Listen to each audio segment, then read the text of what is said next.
ஒரு பெரிய அரசன் இந்த உலகம் பூராவையும் ஆண்டுக்கிட்டு இருந்தான். ரொம்ப காலம் அப்படி அரசாட்சி பண்ணிக்கிட்டு இருந்தான். திடீர்னு அவனுக்கும் சில எதிரிகள் முளைச்சாங்க. அவங்கெல்லாம் ஒன்று சேர்ந்து இவனை தோற்கடிச்சுட்டாங்க. தோற்று போனதும் இவனுக்கு பயம் வந்துட்டுது, எங்கே எதிரிகள் நம்ம கொண்டுடுவாங்களோ அப்படின்னு. வெளியில் வந்தால் தனக்கு ஆபத்துன்னு பயந்துக்கிட்டு யாருக்கும் தெரியாமல் ஒரு குகைக்குள்ளே போய் பதுங்கி கிடக்கிறான். நிலைமையை பாருங்கள். முதல் நாள் அரண்மனையில் அதிகாரம் பண்ணிக்கிட்டு இருந்தவன் மறுநாள் குகையில் பயந்து போய் பதுங்கி கிடக்கிறான். ராத்திரி நேரம் வந்தது, பசி வயத்தை கிள்ளுது, பிச்சை எடுத்து சாப்பிட வேண்டிய நிலைமை. பிச்சை எடுக்கிறதுக்கு பாத்திரம் வேணுமே, என்ன பண்ணுறது அப்படின்னு அங்கேயும் இங்கேயும் பார்க்குறான். ஒரு மூலையில் யாரோ விட்டுட்டு போன ஒரு ஓடு கிடக்குது. அதை எடுத்துக்கிட்டு புறப்பட்டான். இருட்டில் வழி புரியல. ஏதோ ஒரு யூகத்தில் காலை மெதுவாக எடுத்து வச்சு நடந்து போயிட்டுருக்கிறான். வழியில் ஒரு கருப்பு நாய் படுத்து கிடந்தது. இருட்டில் அவன் இது கண்ணுக்கு சரியாக தெரியல. அவனுக்கு தவறி போய் காலை வச்சுட்டான் அது மேலே. நாய் சும்மா இருக்குமா, வள்ளுன்னு விழுந்து கடிச்சு விட்டுது. காலை பார்க்குறான், காலத்தையும் நினச்சி பார்க்குறான். அரண்மனையில் வீரக்கழல் அணிந்த காலை உடைய மன்னா அப்படின்னு புகழ்வாங்களே புலவர்கள்லாம். ஆனால் அது இன்றைக்கி நாய் கடித்த காலம் ஆகிட்டுதே அப்படின்னு நினைக்கிறான். அது மட்டும் இல்லை, முன்னாடியெல்லாம் பொற்கிண்ணங்களில் தான் அவன் சாப்பிடுவான். ஆனால் இப்போது உடஞ்சி போன ஓட்டு, அது ஓட்டை கையில் வச்சுக்கிட்டு நிற்கிறான். அதில் யாராவது சாப்பாடு போடுவாங்களான்னு. முன்னாடியெல்லாம் நிறைய பேர் அரண்மனைக்கு வருவாங்க. அரசருக்கு காணிக்கைன்னு சொல்லி இவன் காலடியில் கொண்டாந்து கொட்டுவாங்க. அப்போலாம் இவன் அந்த ஜனங்களுடைய முகத்தை திரும்பி கூட பார்க்குறதில்ல. ரொம்ப கர்வமாக உட்காந்துருப்பான். அதே ஆள் இன்றைக்கி எல்லார் கண்ணுலேயும் படுறது மாதிரி பிச்சை எடுத்துக்கிட்டு இருக்கிறான். அப்போலாம் காணிக்கைகளை தன்னுடைய கையால் வாங்கிறது தனக்கு கௌரவ குறைச்சல்னு நினச்சி தன்னுடைய வேலைக்காரங்களை விட்டு தான் அதை வாங்க சொல்லுவான். இப்போ பார்த்திங்கன்னா அவனே தன் கையாலேயே பிச்சை வாங்குறான். நினச்சி பாருங்கள். அந்த மனுஷன் முதல் நாள் அரசன், மறுநாள் பிச்சைக்காரன். எவ்வளோ வித்தியாசம். செல்வம் தான் இப்படி ஒரு வித்தியாசம் ஏற்படுறதுக்கு காரணம். அப்படிப்பட்ட செல்வம் வாழ்க்கையை நடத்துறதுக்கு நமக்கு தேவை தான். ஆனால் அதையே நாம் அடைய வேண்டிய பயனாக நினைக்கிறோம் பாருங்கள், அதுதான் வேடிக்கை. இதை நம்மாழ்வார் அழகாக ஒரு பாசுரத்தில் சொல்கிறார். ஒரு நாயகமாய் ஓட உலகுடன் ஆண்டவர், கருணாய் கவர்ந்த காலர், சிதைகிய பானையர், பெருநாடு காண இம்மையிலே பிச்சைதாம் கொள்வர், திருநாரணன் தாழ் காலம் பெற சிந்தித்து உய்மினோ அப்படிங்கிறார் நம்மாழ்வார். ஒரு பெரிய பணக்காரர் ஒரு துறவிகிட்ட போய், சாமி என்கிட்ட நிறைய பணம் இருக்குது, இருந்தாலும் நிம்மதி இல்லை, என்னால் நிம்மதியாக இருக்க முடியல, என்ன காரணம்னு கேட்டாராம். உடனே அந்த துறவி இதுக்கு நேரடியாக பதில் சொல்லாமல் பக்கத்தில் நின்றுக்கிட்டு இருந்த ஒரு குழந்தைய கூப்பிட்டார். அது ஓடியாந்தது. ஒரு ஆப்பிள் பழத்தை எடுத்து அது கையில் கொடுத்தார். அதை வாங்கிக்கிட்டு குழந்தை சிரிச்சுது. இன்னொரு பழத்தை எடுத்து கொடுத்தார். அதை இன்னொரு கையில் வாங்கிட்டு சிரிச்சுது. மூணாவது ஆப்பிள் எடுத்து கொடுத்தார். 2 பழத்தையும் நெஞ்சில் அணைச்சிக்கிட்டு 3ஆவது பழத்தையும் வாங்கிறதுக்கு முயற்சி பண்ணிச்சு. ஆனால் அது உடனே நழுவி கீழே விழுந்து உருண்டு ஓடிச்சு. ஏற்கனவே இருந்ததும் விழுந்துட்டுது. இப்போ அந்த குழந்தை அழ ஆரம்பிச்சுட்டுது. இப்போ அந்த துறவி பணக்காரர்கிட்ட சொன்னாராம், குழந்தைய கவனிச்சியா, 2 ஆப்பிள் போதும்னு அது நினச்சிருந்தா இப்போ அது அழ வேண்டிய அவசியம் வந்திருக்குமா அப்படின்னாராம். எதுவுமே அளவுக்கு மிஞ்சினா துன்பந்தான். இந்த காலத்தில் இதெல்லாம் யார் காதில் வாங்குறாங்க? ஒருத்தனை நல்ல வழிக்கு கொண்டு வரணும்னு நினச்சி அவனை கூப்பிட்டு உட்கார வச்சு இந்த கதையை சொல்லிகிட்டு இருந்தாங்க. சொல்லிவிட்டு அந்த குழந்தை செஞ்சது தப்பு தானே அப்படின்னு கேட்டிருக்கிறாங்க. ஆமாம், தப்பு தான், நானாக இருந்தால் அப்படி செஞ்சுருக்க மாட்டேன் நானா இவன். 2 பழமே போதும்னு சொல்லியிருப்பியா அப்படின்னு கேட்டிருக்காங்க. அப்படி இல்லைங்க, அவர் கொடுக்க கொடுக்க ஒவ்வொரு பழமாக வாங்கி பின்னாடி வச்சுட்டு மறுபடியும் கையை நீட்டுவேன் அப்படிங்கிறானா. இவெல்லாம் எந்த காலத்தில் திருந்துறது? ஒரு நாள் ஒரு 10-15 பள்ளிக்கூடத்து பிள்ளைங்க தேடிட்டு வந்தாங்க. உங்களை பார்த்துட்டு தான் போகணும், அதுக்காக தான் வந்திருக்கோம்னாங்க. என்ன விஷயம்னு கேட்டோம். நாங்கள்லாம் கூடி ஒரு முடிவு பண்ணியிருக்கிறோம், அதை உங்கள்கிட்ட சொல்லணும் அப்படின்னாங்க. அதுவும் ஒரு வாண்டு பையன் அதை சொன்னான். என்ன முடிவு அது அப்படின்னு கேட்டோம் ரொம்ப ஆர்வமாக. அதை இப்போ சொல்ல மாட்டோம், எங்களுக்கு பிடிக்கிற மாதிரி ஏதாவது ஒரு தகவல் சொன்னால் அதுக்கப்புறம் நாங்கள் அதை சொல்கிறோம் அப்படின்னா அந்த வாண்டு பையன். சரி, சின்ன பையன்கிட்ட இன்றைக்கி வசமாக மாட்டிக்கிட்டோம் அப்படின்னு நினச்சிக்கிட்டு அவங்களுக்கு தகுந்த மாதிரி ஒரு கதை சொல்ல ஆரம்பித்தோம். அது என்ன கதைன்னா, ஒரு பெரிய காடு, அதில் பலவிதமான மிருகங்கள். அந்த காட்டுக்கு ஒரு சிங்கம் தான் ராஜா. எப்பவும் காட்டுக்கு அது தானே ராஜா. ஒரு பெரிய யானைக்கு இது பொறுக்கலை. என்ன இது, எப்போ பார்த்தாலும் இங்கே சிங்கத்துக்கே ராஜா பதவி கிடைக்கிது, நான்லாம் எவ்வளவு பலசாலியாக இருக்கிறேன், அப்படி இருந்தும் எனக்கு அந்த பதவி கிடைக்கலையே அப்படின்னு தனக்குள்ளே பொறுமிக்கிட்டே இருந்தது. ராஜா பதவியை நினச்சி ரொம்ப ஏக்கம், அதுக்கு பதவி மோகம். இந்த சமயம் பார்த்து ஒரு குள்ள நரி கூட்டம் அதை தேடிட்டு வந்தது. ஐயா பெரியவங்களே, நீங்கள் இந்த காட்டுக்கு ராஜாவாக இருக்க ஆசைப்படுறீங்க, அதில் ஒன்றும் தப்பு இல்லை. ஆனால் அதுக்கு முன்னாடி நீங்கள் எங்கள் கூட்டத்துக்கு கொஞ்ச நாள் தலைவராக இருங்க, அதாவது ராஜாவாக இருங்களேன், உங்களுக்கும் ஒரு ட்ரைனிங் கிடைச்சது மாதிரி இருக்கும் அப்படின்னு சொல்லியிருக்குது இந்த கூட்டம், குள்ள நெறி கூட்டம். இதை கேட்ட உடனே யானைக்கு ரொம்ப சந்தோஷம் தாங்கலை. அதுதான் எப்போன்னு பதவிக்காக காத்துக்கிட்டு இருக்குதே. இருந்தாலும் கொஞ்சம் பிகுவோட, சரி நீங்கள்லாம் இவ்வளோ தூரம் என்னை தேடிட்டு வந்து கேட்கறதுனால மறுக்க முடியல அப்படின்னு ரொம்ப ஏதோ அவளுக்கு சிரமப்பட்டு ஒத்துக்கிறது மாதிரி ஒத்துக்கிட்டது. ஏதோ உங்கள் ஆசைக்கு கட்டுப்படுறேன், கொஞ்ச நாள் உங்கள் கூட்டத்துக்கு ராஜாவாக இருக்கிறதுக்கு சம்மதிக்கிறேன் அப்படின்னுது. உடனே அந்த யானை ராஜ நட போட ஆரம்பிச்சிட்டுது. யானை சாதாரணமாக நடந்தாவே எப்படி இருக்குங்கிறது நமக்கு தெரியும். அதுவே ராஜ நடந்தால் எப்படி இருக்கும் கற்பனை பண்ணி பாருங்கள். யானை முன்னாடி கம்பீரமாக போய்கிட்டு இருக்குது, தலைவர் இல்லையா, அதனால் குள்ள நரிகள்லாம் ரொம்ப அடக்கமாக அது பின்னாடி அணிவகுத்து போயிட்டு இருக்குது. ராஜா வாழ்க, மன்னர் வாழ்க அப்படின்னு கோஷம் வேற. யானைக்கு தலைகால புரியல, அவ்வளவு சந்தோஷம். அந்த யானைக்கு செருக்கு, ஆணவம் எல்லாம் ஏற்பட்டு போச்சு. அதுக்கப்புறம் அது தரையை பார்க்குமா, நிமிர்ந்து நடக்க ஆரம்பிச்சுட்டுது. தரையை பார்க்குறதே இல்லை. அப்படி போயிட்டுருக்கிறப்போ ஒரு சதுப்பு நிலத்தில் திடீர்னு காலை வச்சுட்டுது. அவ்வளோதான், கால் உள்ளே போட்டுது. இன்னொரு காலை எடுத்து வச்சுது, அதுவும் உள்ளே போட்டுது. அந்த 2 காலையும் எடுக்கிறதுக்காக அடுத்த 2 காலையும் அழுத்திச்சு, அதுவும் உள்ளே போக ஆரம்பிச்சுட்டுது. இப்போ 4 காலம் வசமாக சேத்துல அழுந்தி போச்சு, எடுக்க முடியல. குள்ள நரிகள்லாம் அதை சுற்றி வந்தது. சிலது சுற்றி நின்று டான்ஸ் ஆட ஆரம்பிச்சுட்டுது யானையை பார்த்துட்டு. இதை யானை பார்த்தது. என்ன இது தலைவர், நான் தவிச்சிக்கிட்டு இருக்கிறேன், தொண்டர்கள்லாம் சுற்றி நின்று வேடிக்கை பார்த்துக்கிட்டு இருக்கிறீங்க, டான்ஸ் ஆடுறீங்க அப்படின்னு கேட்டுதான். தொண்டர்களே, தலைவர் நான் தவிச்சிக்கிட்டு இருக்கிறது உங்களுக்கு தெரியலையா? இப்போ உடனே உங்கள் தலைவரை காப்பாற்ற வேண்டியது உங்கள் கடமை இல்லையா அப்படின்னு கத்துச்சான் அந்த யானை. குள்ள நரிகளில் ஒன்று முன்னாடி நின்று அந்த யானையை பார்த்து தான், தலைவரே எங்களுக்கு ரொம்ப நாளாக ஒரு ஆசை, அந்த ஆசையை நிறைவேற்றிக்கிறதுக்காகத்தான் உங்களை எங்கள் தலைவராக ஏற்றுக்கிறோம்னு சொன்னோம் அப்படின்னு தான். என்ன ஆசைன்னு கேட்டிருக்கு யானை. யானை கறி சாப்பிட்டு பார்க்கணுங்கிறது எங்களுக்கு ரொம்ப நாளாக ஆசை, அது இன்றைக்கி தான் நிறைவேற போகுது அப்படின்னு தான் அந்த நரி. இதை கேட்ட உடனே அந்த யானை அப்படியே மூர்ச்சி ஆகிட்டு தான். நரிகள்லாம் அது மேலே ஏறி குதற ஆரம்பிச்சுட்டு தான். பதவி மேலே இருந்த பேராசை அந்த பலசாலியான யானையையே மாட்டி விட்டுட்டுது பார்த்தீங்களா அப்படின்னு சொல்லி முடித்தோம் இந்த கதையை அந்த சின்ன பிள்ளைங்கக்கிட்ட. சரிங்க, இப்போ நாங்கள் உங்களை தேடி வந்த விஷயம் என்னங்கிறத சொல்லவா அப்படின்னா ஒரு வாண்டு பையன். சீக்கிரம் சொல்லு தம்பி, சஸ்பென்ஸ் தாங்கலை அப்படின்னோம். அவன் மெதுவாக எங்களை பார்த்து சொல்கிறான், எங்களுக்கு கொஞ்ச நாள் நீங்கள் தலைவராக இருந்தால் தேவலை அப்படின்னா. ஒரு ஊரில் ஒரு கோயில் இருந்தது, ரொம்ப பழைய கோயில். உள்ளே போகிறதுக்கே பயமாக இருக்கும், எந்த நேரத்தில் இடிஞ்சு விழுந்துருமோ அப்படிங்கிற பயம். அப்படி இருந்ததுனால யாரும் துணிஞ்சு சாமி கும்பிடுறதுக்கு அங்கே போகிறதில்ல. கோயிலுக்கு வர்ற கூட்டம் கொஞ்சம் கொஞ்சமாக குறைய ஆரம்பிச்சுட்டுது. கோயில் நிர்வாகிகள் எல்லாரும் கூடி உட்காந்து பேசினாங்க, என்ன பண்ணலாம்னு யோசனை பண்ணாங்க. எந்த இடம் மோசமாக இருக்கோ அந்த இடத்த பழுது பார்த்தாங்க. அங்கே எங்கே வர்ணத்தை பூசி கொஞ்சம் அழகுபடுத்தி பார்த்தாங்க.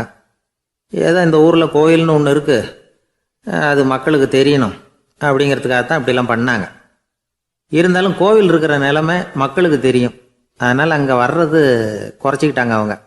ஒரு கட்டத்தில் யாருமே வர்றதில்லை, நிலைமை அந்த அளவுக்கு ஆயிட்டுது. மறுபடியும் கோவில் நிர்வாகிகள் கூட்டம் நடந்தது. இந்த கூட்டம் கூட கோயிலுக்கு உள்ளே நடக்கலை, இடிஞ்சு விழுந்துருமோங்கிற பயம். அதனால் வெளியில் தான் உட்காந்து கூட்டத்தை நடத்தினாங்க. ஏன்னா உள்ளே போகிறதுக்கு அவங்களுக்கும் துணிச்சல் கிடையாது, எந்த நேரமும் விழுந்துரும் போல் இருந்தது அது. அது வழியாக போகிறவங்க கூட வேகமாக அந்த இடத்த கடந்து போக ஆரம்பிச்சிட்டாங்க. கோவில் நிர்வாகிகள் வெளியில் உட்காந்து கூட்டம் போட்டாங்க இல்லையா, அந்த கூட்டத்தில் 4 தீர்மானங்களை நிறைவேற்றினாங்க. அது என்ன 4 தீர்மானம்னா, முதல் தீர்மானம், இந்த கோவிலை இடிப்பது அப்படிங்கிற முடிவை இந்த கமிட்டி மிகவும் வருத்தத்துடன் ஏற்றுக்கொள்ளுகிறது அப்படின்னு நிறைவேற்றினாங்க. இதுக்கு பதிலாக இன்னொரு கோவிலை உடனடியாக கட்டி முடிச்சுடணுங்கிறது 2வது தீர்மானம். 3வது தீர்மானம் என்ன தெரியுமா, பழைய கோவிலின் கதவுகள், அதிலிருந்து பிரித்து எடுக்கிற செங்கல், இதையே புது கோவில் கட்டுவதற்கு பயன்படுத்தி கொள்ள வேண்டியது. பழைய கோவில் இருந்த மாதிரியே அதே வடிவத்தில் புது கோவிலையும் கட்ட வேண்டியது. பழைய கோவிலின் அஸ்திவாரத்தை அப்படியே வச்சுக்கிட்டு அதுக்கு மேலே நாம் கோயிலை கட்டிக்க வேண்டியது. இதுதான் 3வது தீர்மானம். இதையும் கமிட்டி முழு மனசோடு ஏற்றுக்கிட்டது. இது வரைக்கும் சரி. இப்போ அந்த கமிட்டி 4வதாக ஒரு முக்கியமான தீர்மானத்தை கொண்டுக்கிட்டு வந்து அதையும் ஏகமனதாக நிறைவேற்றி விட்டுது. அது என்ன தீர்மானம்னா, புதிய கோவில் கட்டி முடிக்கிற வரைக்கும் பழைய கோவிலை இடிக்கிறதில்லை அப்படிங்கிற தீர்மானம். எப்படி இருக்குது பாருங்கள் இது. பழசை இடிக்காத வரையில் அதே இடத்துல புதுசாக எப்படி கட்ட முடியும்? பல விஷயங்களில் நாம் நடந்துக்கிற முறையும் இப்படி தான் இருக்குதான். வாழ்க்கையில் முன்னேறணும்னு ஆசைப்படுவோம். அதே நேரத்தில் அந்த முன்னேற்றத்துக்கு எது தடையாக இருக்கோ அதை விட்டு விடுறதுக்கும் மனசு வராது. வெளிநாட்டில் ஒரு பெரிய விருந்து நடந்துக்கிட்டு இருந்துதான். எல்லாரும் மது கோப்பையும் கையுமா அலைஞ்சிக்கிட்டு இருக்கிறாங்க. ஒருத்தர் மட்டும் கையில் எதுவும் இல்லாமல் ரொம்ப நல்ல பிள்ளையா சாதுவா ஒரு ஓரமாக தனியாக உட்காந்துருக்கிறார். அவர்கிட்ட நெருங்கி வாங்க மது சாப்பிட்லாம் அப்படின்னு கூப்பிட்டாங்களாம். என்னை வற்புறுத்தாதீங்க, நான் என் மனசுக்குள்ளே உறுதியாக தீர்மானம் பண்ணிவிட்டேன் அப்படின்னாராம். என்ன தீர்மானம் பண்ணியிருக்கீங்க அப்படின்னு கேட்டிருக்காங்க. ஏற்கனவே முழு போதையில் இருக்கும் பொழுது மறுபடியும் மது கோப்பையை தொடரதில்லை அப்படின்னு தீர்மானம் பண்ணியிருக்கேன் அப்படின்னாராம். ஒரு ஊரில் ஒரு குரு இருந்தார், ஜென் குரு.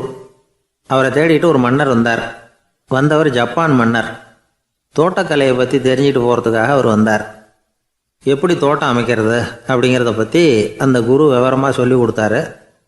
1 நாள் 2 நாள் இல்லை, 3 வருஷம் கற்றுக் கொடுத்தார். அதுக்கப்புறம் சொன்னார், நான் கற்றுக் கொடுத்துட்டேன், இனிமேல் நீங்கள் போகலாம், போய் தோட்டம் அமைக்கலாம். அதுதான் உங்களுக்கு பரிசை. தோட்டம் அமைச்ச பிறகு சொல்லி அனுப்புங்க, நான் வந்து பார்க்குறேன். நீங்கள் இங்கே என்னவெல்லாம் கற்றுக்கிட்டீங்களோ அதையெல்லாம் அங்கே செயல்முறையில் செஞ்சு காட்டுங்க அப்படின்னு சொல்லி அனுப்பி வச்சார். மன்னர் போனார். அரண்மனைக்கு பக்கத்திலேயே ஒரு பெரிய தோட்டத்தை உண்டு பண்ணினார். அழகான மரங்களையும் செடிகளையும் உருவாக்கினார். கிட்டத்தட்ட 1000 தோட்டக்காரர்களை பயன்படுத்தி 3 வருஷங்கள் முயற்சி பண்ணி அந்த அழகான தோட்டத்தை உருவாக்கினார். குருக்கிட்ட இருந்து செய்தி வந்தது, நாளைக்கு வந்து தோட்டத்தை பார்க்குறேன் அப்படின்னு.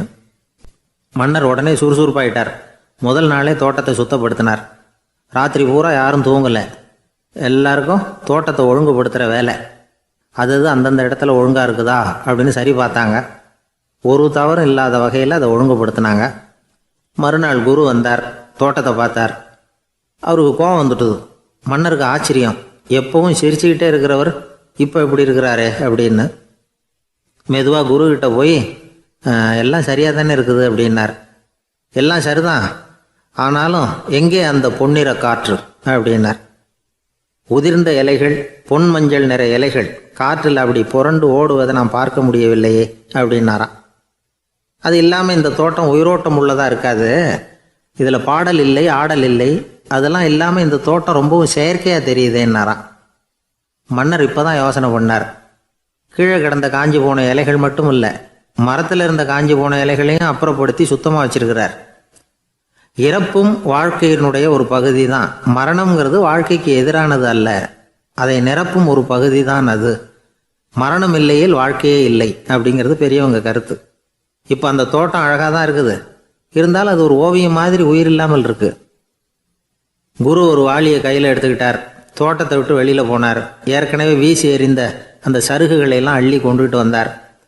உள்ள எல்லா இடங்கள்லையும் அதை வீசினார். உடனே காற்று அந்த காய்ந்த சருகுகளையும் பழுத்த இலைகளையும் அசைக்க ஆரம்பிச்சுட்டுது. இப்போ அங்கே சலசல சத்தம், சங்கீதம், இலைகளின் நடனம், ஓவியம் மாதிரி இருந்த அந்த தோட்டத்துக்கு இப்போ உயிர் வந்துட்டுது. இதுதான் அந்த பொன்னான காற்று அப்படின்னாராம் குரு. மன்னருக்கு புரிஞ்சுது. மிகப்பெரிய ஜென் கேள்வி ஒன்று உண்டு.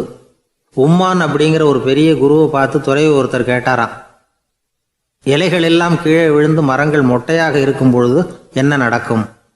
இதுதான் கேள்வி. இதுக்கு உம்மான் சொன்ன பதில் பொன்னான காற்று, தி கோல்டன் விண்டு அப்படின்னாராம். இதுக்கு என்ன விளக்கம்னா, உன்னுடைய எண்ணங்கள் எல்லாம் உன்னுடைய மனசிலிருந்து கீழே விழுந்து உனது உள்ளுணர்வானது மொட்டையாக நிற்கும் நிலைதான் அது. உனது வேர்களின் அருகில் காற்று வீசுகிறது. எல்லா எண்ணங்களும் உன்னிலிருந்து வெகு தூரத்துக்கு புரண்டு கொண்டே சென்று விடுகிறது. நீ அவற்றை கடந்து விட்டால் நீ அவைகளுக்கெல்லாம் மேலெழுந்து கீழே பார்ப்பவனைப் போல நிற்க ஆரம்பித்து விடுவாய். அதுதான் தியானம் என்பது அப்படின்னு சொல்கிறாங்க. தியானம்ங்கிறது எண்ணத்துக்கு எதிரானதில்லை. தியானம்ங்கிறது எண்ணங்களை கடந்து செல்வது தான். அதுக்கப்புறம் நாம் பொன்னிற காற்றில் ஆட ஆரம்பிச்சிருவோம். இதுதான் பெரியவர்கள் சொல்கிறது. என்கிட்ட ஒருத்தர் வந்து தோட்டம் அமைக்கணும்னு யோசனை கேட்டு வந்தார். எல்லாம் சொல்லி கொடுத்தேன். செடிகள்லாம் செழிப்பாக வளரணும்னா வேர் காயாமல் பார்த்துக்குங்க, தினமும் தண்ணி விடுங்க அப்படின்னு சொல்லி அனுப்பி வச்சேன். 1 மாதம் கழிச்சு அவர் தோட்டத்தை பார்க்கறதுக்காக போனேன். போய் பார்த்தா எல்லா செடியும் வாடி கிடக்குது. என்னங்க இப்படி பண்ணிவிட்டீங்கன்னு. நீங்கள் சொன்னபடி தான் செஞ்சேன்னார். என்ன செஞ்சீங்கன்னு கேட்டேன். வேர் காயாமல் பார்த்துக்க சொன்னீங்க, தினமும் ஒரு தடவை எல்லா செடியையும் ஒவ்வொன்றா பிடுங்கி பார்த்து வேர் காயாமல் இருக்கா அப்படின்னு பார்த்துட்டு அதுக்கப்புறம் தண்ணி பாய்ச்சினேன், அவ்வளவுதான் அப்படின்னார். ஒரு ஆள் வேகமாக நடந்து போய்கிட்டு இருந்தான். அவன் வேகமாக நடக்கிறதுக்கு காரணம் வெயில் காலம், காலில் செருப்பு இல்லை, மணல் பாதை, அதுதான் வேகம். காலில் செருப்பும் இல்லாமல் கையில் குடையும் இல்லாமல் அந்த ஆள் வெயிலில் நடந்து போய்கிட்டு இருக்கிறான். அந்த சமயத்தில் இன்னொருத்தன் குதிரை மேலே ஏறி அந்த வழியாக வந்துக்கிட்டு இருக்கிறான். அவன் காலில் செருப்பும் இருந்தது, கையில் குடையும் இருந்தது. நடந்து போய்கிட்டு இருந்தவன் அந்த குதிரை ஆசாமியை பார்த்து கேட்டான், ஐயா, நீங்களும் குதிரை மேலே உட்காந்துக்கிட்டு போய்கிட்டு இருக்கிறீங்க, அப்படி இருக்கிறப்போ உங்களுக்கு அந்த செருப்பு என்னத்துக்கு? அதை எனக்கு கொடுத்து உதவலாமே அப்படின்னா. குதிரை மேலே உட்காந்துருந்தவன் யோசனை பண்ணி பார்த்தான். இவன் சொல்கிறது நியாயம்தானே அப்படின்னு சொல்லி தன்னுடைய செருப்பை கழட்டி அந்த வழிப்போக்கனுக்கு கொடுத்துட்டான். ரொம்ப நல்லதுங்க அப்படின்னு சொல்லி இவன் அதை வாங்கி காலில் மாட்டிக்கிட்டான். அதுக்கப்புறம் மறுபடியும் இவன் ஆரம்பித்தான், ஐயா, நீங்கள் குதிரையில் போகிறதுனால போக வேண்டிய இடத்துக்கு வேகமாக போய் சேர்ந்துருவீங்க, அதனால் உங்கள் கையில் அந்த குடை என்னத்துக்கு? நான் நடந்து போயிட்டுருக்கிறவன், ரொம்ப நேரம் நடக்க வேண்டியிருக்கும் இந்த வெயிலில், அதனால் அந்த குடையையும் எனக்கு கொடுங்களேன் அப்படின்னா. குதிரை வீரன் யோசனை பண்ணி பார்த்தான். இதுவும் நியாயம்தானே அப்படின்னு அவனுக்கு தோணுச்சு. உடனே இறக்கப்பட்டு தன் காலில் இருந்த செருப்பை கொடுத்தது மாதிரியே தன் கையில் இருந்த கொடையையும் இவங்கிட்ட கொடுத்துட்டான். அதுக்கப்புறம் அவன் நிம்மதியாக புறப்பட்டான். இப்போ மறுபடியும் கை தட்டி அவனை நிறுத்தினான். கீழே நின்றுக்கிட்டு இருந்தவன், என்னப்பா, ஏன் என்ன நிறுத்தினேன், இன்னும் ஏதாவது வேணுமா உனக்கு அப்படின்னா குதிரையில் இருந்தவன். இவன் மெதுவாக வாயை திறந்து அந்த குதிரையையும் என்கிட்ட கொடுத்துருங்களேன்னா. அந்த குதிரை வீரன் இப்போ ஒரு கணம் யோசனை பண்ணி பார்த்தான். உடனே என்ன பண்ணான் தெரியுமா? தன்கிட்ட இருந்த குதிரை சவுக்கை எடுத்தான். குதிரை சவுக்கால் அந்த ஆளை வாங்குவாங்கன்னு வீசி தள்ளிவிட்டான். இவ்வளவு சவுக்கடியும் வாங்கிக்கிட்டு இந்த ஆள் என்ன பண்ணான் தெரியுமா? சிரிக்கிறான். அடி வாங்கிட்டு யாராவது சிரிப்பாங்களா? குதிரை வீரனுக்கு ஒன்றும் புரியல. என்னப்பா அது, ஏன் இப்படி அடி வாங்கிட்டு இப்படி சிரிக்கிறியே அப்படின்னு கேட்டான். இப்போ அந்த வழிப்போக்கன் சொல்கிறான், ஐயா, நான் இப்படி சிரிக்கிறதுக்கு காரணம் இருக்கு. இப்படி குதிரை கேட்டு உங்ககிட்ட அடி வாங்கலேன்னு வச்சுக்கோங்க, என் உயிர் உள்ள வரைக்கும் மனசில் ஒரு தவிப்பு இருந்துக்கிட்டே இருக்கும். செருப்பையும் கொடையையும் கேட்ட உடனே கொடுத்தவன் குதிரையையும் கேட்டிருந்தா கொடுத்துருப்பானோ அப்படிங்கிற பேராசையில் ஏங்கிக்கிட்டே இருந்திருப்பேன். இப்போ உங்ககிட்ட அடி வாங்கின பிறகு என்னுடைய அந்த சந்தேகம் தீர்ந்து போச்சு. என்னுடைய ஆசைக்கு எல்லை எது அப்படிங்கிறத எனக்கு புரிஞ்சுட்டுது அப்படின்னு சொல்லிவிட்டு அவன் நடக்க ஆரம்பிச்சிட்டானான். ஆசைக்கும் எல்லை உண்டு அப்படிங்கிறத விளக்கறதுக்காக வாரியார் சுவாமிகள் சொல்கிற கதை இது. இந்த காலத்துலேயும் ஒருத்தன் அது மாதிரி கொடை செருப்போட குதிரையில் போய்கிட்டு இருந்தான். எதிரில் நடந்து வந்தவன், ஐயா, உங்கள் கொடையை எனக்கு கொடுங்களேன்னு கேட்டான். உடனே அவன் குதிரையிலேருந்து கீழே குதிச்சு அவனை சாட்டையால் அடிக்க ஆரம்பிச்சிட்டான். இன்னொருத்தர் அந்த வழியாக வந்தவர் இதை பார்த்தார். ஏன்பா, அவன் கேட்டான், உன்னால் முடியலன்னா இல்லைன்னு சொல்லிட வேண்டியது தானே, அதுக்காக ஏன் இப்படி அவனை போட்டு அடிக்கிறேன்னு கேட்டார். உங்களுக்கு விவரம் புரியாது சார், காலம் ரொம்ப கெட்டு போச்சு. கேட்டதை கொடுத்தேன்னு வச்சுக்கோங்க, இந்த குதிரையே என்னோடது, அவன் திருடிக்கிட்டு போகிறான் அப்படின்னு என் பேரில் புகார் கொடுக்க ஆரம்பிச்சிருவான் சார் அப்படின்னா. அது எப்படி அவ்வளோ உறுதியாக சொல்கிறேன்னு கேட்டார் அவர். ஏற்கனவே அது மாதிரி ஒருத்தன் பேரில் புகார் கொடுத்துட்டு தான் இந்த குதிரையை நான் தள்ளிட்டு வந்துக்கிட்டு இருக்கிறேன் அப்படின்னார். ஒரு சன்னியாசி, அவர் ஒரு நாள் ஒரு கனவு கண்டாராம். அந்த கனவில் அவர் சொர்க்கத்துக்கு போகிறார். அங்கே ஒரு பெரிய திருவிழா நடந்துக்கிட்டு இருக்குது. எங்கே பார்த்தாலும் அலங்கார வளைவுகள், வண்ணமயமான விளக்குகள், பாதைகள் பூரா மலர்கள், எல்லா கட்டடங்களும் ஒளிமயம். அவ்வளவு கோலாகலமாக பிரம்மாண்டமாக அந்த திருவிழா நடந்துக்கிட்டு இருக்குது. அது என்ன திருவிழாங்கிறது இந்த சன்னியாசிக்கு புரியல. அங்கே எதிரில் வந்துக்கிட்டு இருந்த ஒருத்தரை நிறுத்தி, என்ன விசேஷம் இங்கே அப்படின்னு விசாரிச்சாராம். உனக்கு தெரியாத விஷயம், இன்னைக்கு இறைவனுக்கு பிறந்த நாள், அதை தான் எல்லாரும் சேர்ந்து கொண்டாடுறோம். இதுக்காக பிரம்மாண்டமான ஊர்வலம் ஒன்று வரப்போகுது. இறைவனே அந்த ஊர்வலத்தில் கலந்துக்கிறார் அப்படின்னார் அவர். உடனே அந்த சன்னியாசி ஒரு மரத்து நிழலில் ஒதுங்கி நின்றுக்கிட்டார். ஊர்வலம் வந்துக்கிட்டு இருக்குது. முதல்ல ஒரு குதிரை வந்துக்கிட்டு இருக்கு. அது மேலே ஒருத்தர் உட்காந்துருக்கிறார். அவருக்கு பின்னாடி நிறைய பேர் கூட்டமாக வந்துக்கிட்டு இருக்கிறாங்க. இவ்வளவு கூட்டம் இவர் பின்னாடி வருதே, யார் இவர் அப்படின்னு கேட்டார். ஒரு மதத்தின் பேரை சொல்லி இவர் அந்த மதத்தின் தலைவர், அவரை பின்பற்றுகிற மக்கள் கூட்டம் பின்னாடி வந்துக்கிட்டு இருக்குது அப்படின்னு விவரம் சொல்லியிருக்கிறாங்க. இவங்களுக்கு அடுத்தபடியாக இன்னொரு குதிரையில் ஒருத்தர் வந்துக்கிட்டு இருக்கிறார். அவருக்கு பின்னாடி ஏகப்பட்ட கூட்டம். இவர் யாருங்க அப்படின்னு கேட்டிருக்கார் சன்னியாசி. அங்கே இருக்கிறவங்க விவரம் சொல்லியிருக்கிறாங்க. இன்னொரு மதத்தின் பெயரை சொல்லி இவர் அந்த மதத்தினுடைய தலைவர், அவர் வழியை பின்பற்றுகிறவர்கள் அவர் பின்னாடி கூட்டமாக வந்துக்கிட்டு இருக்கிறாங்க அப்படின்ட்டு இருக்காங்க. இப்படி ஒவ்வொருத்தராக குதிரை மேலே வந்துக்கிட்டே இருக்கிறாங்க. அவங்கள பின்பற்றியும் ஒவ்வொரு கூட்டம் வந்துக்கிட்டே இருக்குது. அந்த பெரிய ஊர்வலம் அது பாட்டுக்கு போய்கிட்டு இருக்குது. கடைசியாக அது முடிஞ்சது ரொம்ப நேரம் கழித்து. அதுக்கப்புறம் கொஞ்சம் நேரம் கழித்து ஒரு வயசான ஆள் குதிரை மேலே வந்துக்கிட்டு இருக்கிறார். ஆனால் அவருக்கு பின்னாடி யாருமே இல்லை. அவர் பரிதாபமாக தனியாக வந்துக்கிட்டு இருக்கிறார். அவர் அந்த ஊர்வலத்தை சேர்ந்தவரா இல்லையாங்கிறதே தெரியல. இவர் யார், இவர் ஏன் இப்படி தனியாக வந்துக்கிட்டு இருக்கிறார் அப்படின்னு கேட்டிருக்கார் அந்த சன்னியாசி. என்னது இப்படி கேட்குறீங்க? இவர் தான் கடவுள், இவருக்காக தான் இன்றைக்கி இந்த ஊர்வலமே நடக்குது, இவருக்கு தான் இன்றைக்கி பிறந்த நாள், முன்னாடி போகிற ஊர்வலம் பூரா இவருடைய பிறந்த நாளை கொண்டாடுறதுக்காக தான் அப்படின்ட்டுருக்காங்க. இதை கேட்டதும் அந்த சன்னியாசிக்கு திடுக்குன்னு தூக்கி போட்டிருக்கு. இது வரைக்கும் கனவு கண்டுகிட்டு இருந்தவர் முடிச்சுக்கிட்டார். அதுக்கப்புறம் தான் யோசித்து பார்த்துருக்கார். உண்மைதான், மக்கள் எல்லாரும் பக்தி மார்க்கத்தில் போகிறதா நினச்சிக்கிட்டு பாதை மாறி போயிட்டு இருக்கிறாங்க. கடவுளை பின்பற்றுவதாக நினைக்கிறாங்க பக்தர்கள். ஆனால் கடவுளுக்கு பின்னாடி யாருமே இல்லை. இன்னமும் இயல்பாக இதை பற்றி யோசித்து பார்த்தா உண்மைக்கு பின்னாடி தான் நான் போய்கிட்டு இருக்கேன் அப்படின்னு நிறைய பேர் சொல்கிறாங்க. ஆனால் அந்த உண்மை அனாதையாக போய்கிட்டு இருக்குது. அப்படி ஆயிட்டுது உலகம். இந்த காலத்துலேயும் ஒரு ஊர்வலம், ஒரு பெரிய மனுஷருக்கு பிறந்த நாள் விழா. அவர் குதிரை மேலே ஏறி முன்னாடி போய்கிட்டு இருக்கிறார். அவருக்கு பின்னாடி ஒரு 100 பேர் தொண்டர்கள் அவங்க பாட்டுக்கு போகிறாங்க. எல்லாம் பணம் கொடுத்து ஏற்பாடு பண்ணவங்க. எல்லாம் பணம் வாங்கிட்டு முன்னாடி போயிட்டுருக்குறாங்க. கொஞ்சம் தூரம் நடந்ததும் கால் வலிக்க ஆரம்பிச்சுட்டுது. ஒவ்வொருத்தராக அப்படியே ஒதுங்க ஆரம்பிச்சிட்டாங்க. அதான் முன்னாடியே பணம் கிடச்சிட்டுதே, இனிமேல் ஒதுங்கினா என்னன்னு ஒதுங்கிட்டாங்க. ஒரு கட்டத்தில் குதிரையில் போகிறவர் தற்செயலாக திரும்பி பார்க்குறாரு. பின்னாடி யாருமே இல்லை, எல்லோரும் ஓடி போயிட்டாங்க. ஒரே ஒரு ஆள் மட்டும் ரொம்ப விசுவாசமாக பின்னாடி நடந்து வந்துக்கிட்டு இருந்தான். ஏன்ப்பா நீ மட்டும் வந்துக்கிட்டு இருக்கிறியே, நீ வீட்டுக்கு போகலையான்னு கேட்டிருக்காரு அவர். நீங்கள் அந்த குதிரையையும் அதுக்குள்ளே வாடகை பணத்தையும் கொடுத்துட்டீங்கன்னா நானும் போயிடுவேன் அப்படின்னு நானாம் இந்த ஆள். ஒரு ஊரில் ஒருத்தர் இருந்தார், ரொம்ப நல்லவர். யாருக்காவது ஏதாவது கொடுத்துக்கிட்டே இருப்பார், கொடையாளி. தினமும் யாராவது ஒருத்தருக்கு ஏதாவது கொடுக்கலன்னா அவருக்கு தூக்கம் வராது. அப்படி ஒரு பழக்கம். அது மட்டும் இல்லை, அவர் கொடுக்கறது அடுத்தவங்களுக்கு தெரியாது. அவ்வளவு ரகசியமாக அதை கொடுப்பார். வலது கை கொடுக்கறது இடது கைக்கு தெரியக்கூடாதுன்னு சொல்லுவாங்கள்ல, அது மாதிரி அவர். ஒரு நாள் ராத்திரி அவர் ஏற்கனவே தயாராக கட்டி வச்சிருந்த பணம் முடிச்ச கையில் எடுத்துக்கிட்டு வீட்டை விட்டு வெளியில் வந்தார். தெருவில் இறங்கி நடந்தார். இன்னைக்கு யாருக்கு தர்மம் செய்கிறது அப்படின்னு யோசனை பண்ணிட்டு இருட்டில் நடந்து வந்துக்கிட்டு இருக்கிறார். யாரோ ஒருத்தர் எதிரில் வர்றது மாதிரி தெரிஞ்சுது. உடனே அவர் கிட்ட போனார்.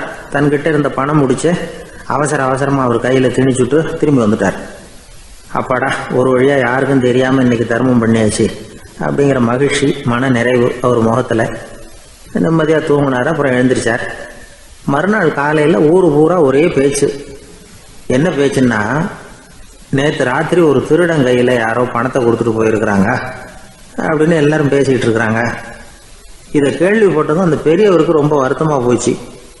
அடடா, போயும் ஒரு திருடனுக்காக உதவி பண்ணியிருக்கிறோம், பிரயோஜனம் இல்லாமல் போட்டுதே அப்படின்னு நினச்சார். சரி, இன்னைக்கும் யாருக்காவது உதவி பண்ணணும் அப்படின்னு முடிவு பண்ணினார். ராத்திரி நேரம் வந்தது. இவர் வழக்கம் போல் தெருவில் இறங்கி நடந்தார். கையில் பணம் முடிச்சு. எதிரில் ஒரு பெண் உருவம் மங்கலாக தெரிஞ்சது. இவர் உடனே அந்த பெண்கிட்ட பணத்தை கொடுத்துட்டு திருப்தியாக திரும்பி வந்துட்டார். மறுநாள் காலையில் ஊர் பூரா என்ன பேசிக்கிட்டாங்க தெரியுமா? நேற்று ராத்திரி நெறி தவறி நடக்கிற ஒரு பெண்ணின் கையில் யாரோ பணத்தை வச்சுட்டு போயிருக்கிறாங்க அப்படின்னு எல்லாரும் பேசிக்கிறாங்க. அடடா, இன்னைக்கும் தவறுதலாக நடந்து போச்சு அப்படின்னு ஒரு வருத்தப்பட்டார். இருக்கட்டும், இன்னைக்கும் ஏதாவது தர்மம் பண்ணுவோம் அப்படின்னு நினச்சிக்கிட்டாரு. 3வது நாள் ராத்திரியும் புறப்பட்டார். இப்பவும் எதிரில் ஒருத்தர் வந்தார். இவர் பணத்தை கொடுத்தார், திரும்பி வந்துட்டார்.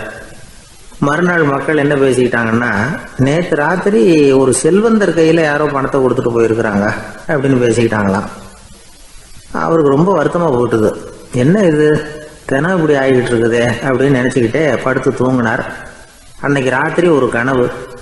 அந்த கனவுல இறைவன் வந்து சொன்னாராம், இதை பாருப்பா, நீ கொடுத்த தர்மம் வீணா போயிடல. உன்கிட்ட பணம் வாங்கின அந்த திருடன் திருந்திட்டான், அந்த பொண்ணும் திருந்திட்டா, அந்த செல்வந்தனும் கொடையாளி ஆயிட்டான், எல்லாருக்கும் உதவி பண்ண ஆரம்பிச்சுட்டான் அப்படின்னு சொன்னாராம். இந்த கதையை சொன்னவர் யாருன்னா நபிகள் நாயகம். இதுல உள்ள கருத்து என்னன்னா, நல்ல மனசோட தர்மம் பண்ணுனா அது வீணா போறதில்லை. இன்னொரு கருத்து, தர்மம் வந்து தன்னை மட்டுமல்ல அடுத்தவங்களையும் தீமையிலிருந்து காப்பாற்றும். இதுதான் நாம புரிஞ்சுக்க வேண்டியது. இந்த காலத்திலயும் இது மாதிரி சில சம்பவங்கள் நடக்கிறது உண்டு. ஒரு பெரியவர் இருட்டில் நடந்து வந்துகிட்டு இருந்தாரு. எதிரில் வந்த ஒருத்தன் வலுக்கட்டாயமா ஒரு கையை பிடிச்சி ஒரு பண முடிப்பை கொடுத்து வச்சுக்க சொல்லிவிட்டு விலகி போயிட்டான். பெரியவருக்கு ஆச்சரியம், இந்த காலத்திலயும் இப்படி வலது கை கொடுக்கறது இடது கைக்கு தெரியக்கூடாதுன்னு நினைக்கிற கொடையாளிகள் உண்டு போல இருக்கு அப்படின்னு யோசனை பண்ணிக்கிட்டே நடந்தார். கொஞ்ச தூரம் போயிருப்பாரு. அதுக்குள்ள அதே ஆள் திரும்பி வந்தான். கொடுத்த பண முடிப்பை திருப்பி கொடுங்க அப்படின்னு கேட்டு வாங்கிட்டான். இவருக்கு ஒன்றும் புரியல. ஏன் இப்படி பண்றேன்னார். அது ஒன்றும் இல்லைங்க, கொஞ்ச நேரம் இதை உங்ககிட்ட கொடுத்து வச்சிருந்தேன் அவ்வளவுதான் அப்படின்னா. ஏன்னு கேட்டார். என்னை பின்னாடி போலீஸ் தேடிக்கிட்டு வந்துகிட்டு இருக்குது, அதுதான் அப்படி பண்ணேன், இப்போ போயிட்டுது, இனிமே ஒன்றும் பயம் இல்லை அப்படின்னு சொல்லிவிட்டு அவன் பாட்டுக்கு நடந்து போறான். அவர் ஒரு பெரிய குடும்பத்தில் பிறந்தவர். இருக்கிற சொத்துக்கள் எல்லாத்தையும் வாரி வழங்கி விட்டு காட்டுக்கு புறப்பட்டார் தவம் செய்யறதுக்காக. இருந்தது ஊராவும் கொடுத்துட்டார், இனிமே எதுவுமே இல்லை கொடுக்கறதுக்கு. அப்போ கடைசியா ஒருத்தன் வந்து கையை நீட்டினானா, ஐயா ஏதாவது கொடுங்கன்னு இருக்கான். அவர் பார்த்தார், கட்டியிருக்கிற வேட்டியை தவிர வேற எதுவுமே இல்லை. 8 முழம் பட்டு வேட்டி, ஜரிகை கரையோடு இருக்குது. கடைசியாக அதை தான் எடுத்துக்கிட்டு அவர் புறப்பட்டுருக்கார். அவர் பார்த்தார், எதிரில் அவன் பரிதாபமாக நின்றுக்கிட்டு இருக்கிறான். அந்த 8 முழ வேட்டியை 2ஆக கிழிச்சார். 4 முழத்தை அவங்ககிட்ட கொடுத்தாரு. மீதி 4 முழத்தை தன்னுடைய இடுப்பில் கட்டிட்டு அவர் காட்டுக்கு போயிட்டார். இவன் என்ன பண்ணான் தெரியுமா, கையில் கிடைச்ச 4 முழத்தை எடுத்துக்கிட்டு கடை வீதிக்கு போனான். பழைய பட்டு வேட்டி ஜருகை இதையெல்லாம் விலைக்கு வாங்குற வணிகர் ஒருத்தர் இருக்கார். அவர்கிட்ட போனான். இதை விலைக்கு எடுத்துக்கிறீங்களா அப்படின்னு கேட்டிருக்கான். அவர் வாங்கி பார்த்துருக்கார். ஆஹா, இது ரொம்ப அருமையான வேட்டி, விலை உயர்ந்த ஜருகை, இது ஏது உனக்கு அப்படின்னு கேட்டாரான். அவன் நடந்தது சொல்லியிருக்கான். அப்படின்னா ஒன்று செய்ய, இந்த வேட்டியோட இன்னொரு பாதியையும் மெதுவாக வாங்கிட்டு வந்துரு, உனக்கு நிறைய பணம் தர்றேன் அப்படின்னாரான் அந்த வணிகர். இவன் கொஞ்சம் யோசனை பண்ணி பார்த்தான்.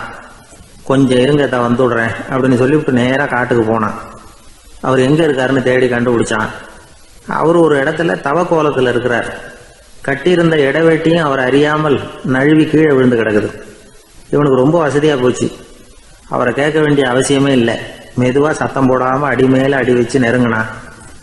அவர் கண்ணை மூடிக்கிட்டு அவர் பாட்டு நின்றுட்டு இருக்கிறார். இவன் மெதுவாக போய் கீழே கிடந்த அந்த துணியை எடுத்துக்கிட்டு சத்தம் போடாமல் திரும்பி நடந்தான். ஒரு 2-3 அடி எடுத்து வச்சிருப்பான்.